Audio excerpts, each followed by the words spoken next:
వీరబలుడు అనే బాలుడు యువకుడయ్యాడు. మాతృ రుణం తీర్చుకోవాలని 1,00,000 బంగారు నాణాల సంచిని తల్లికిస్తూ, అమ్మా, ఈ నాణాలను తీసుకొని నీకు ఇష్టమైన విధంగా ఉపయోగించుకో. దానితో నీ రుణం నుండి నాకు విముక్తి లభిస్తుంది అన్నాడు కొడుకు. తల్లి నవ్వి ఊరుకుంది. కానీ వీరబలుడు అదే మాటను మళ్ళీ మళ్ళీ చెప్పడంతో ఆ తల్లి, బిడ్డ, నా రుణం తీర్చుకోవాలి అనుకుంటే ఈ డబ్బు నాకు అవసరం లేదురా. ఒకరోజు రాత్రిపూట నా దగ్గర నిద్రపో చాలు అంది తల్లి. వీరబలుడు సరే అని ఆ రోజు తల్లి మంచం మీదే ఆమె పక్కనే పడుకున్నాడు. అతనికి నిద్ర రాగానే తల్లి నిద్రలేపి, బిడ్డ, దప్పికవుతుంది, కాసిని నీళ్ళివ్వురా అంది. వీరబలుడు సంతోషంగా నిద్రలేచి గ్లాస్తో నీళ్ళిచ్చాడు తల్లికి. 2 గుటకలు వేసి గ్లాసును జారవిడిచింది తల్లి. నీళ్లు పడి పక్క తడిసిపోవడం చూసి, ఏమిటమ్మా ఇది అన్నాడు. పొరపాటున జారిపోయింది బిడ్డ అంది తల్లి. వీరబలుడు మౌనంగా పడుకున్నాడు.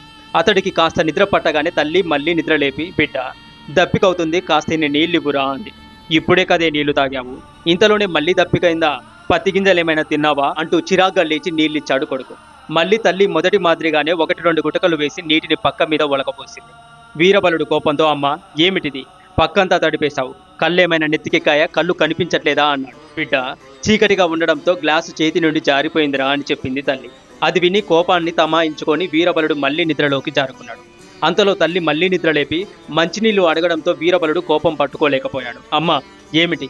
దప్పిక అంటూ నా ప్రాణాలను తింటున్నావు, నన్ను అసలు నిద్రపోనిస్తావా లేదా అంటూ నీళ్లు తీసుకొని వచ్చి, ఇదిగో తాగి చావు అన్నాడు కోపంగా. తల్లి ఎప్పటిలాగే ఒక గుక్క తాగి మిగిలిన నీళ్లతో పక్కను తడిపేసింది. వీరబలుడు ఇక సహించలేక, బుద్ధుందా లేదా? నువ్వు అసలు మనిషివేనా? ఇలా వేధించడానికైనా నన్ను నీ మంచం మీద పడుకోమన్నావు?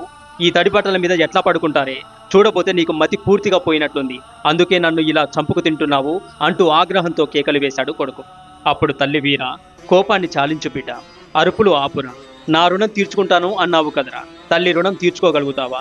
నీ తల మీద ఎన్ని వెంట్రుకలు ఉన్నాయో అన్ని జన్మలెత్తినా, నిరంతరం తల్లికి సేవ చేసినా మాతృ రుణం నుండి విముక్తుడవు కాలేవు. ఎందుకంటావా? నువ్వు పసిబిడ్డగా ఉన్నప్పుడు రోజు పక్క మీదే మలమూత్రాదులు చేసేవాడివి.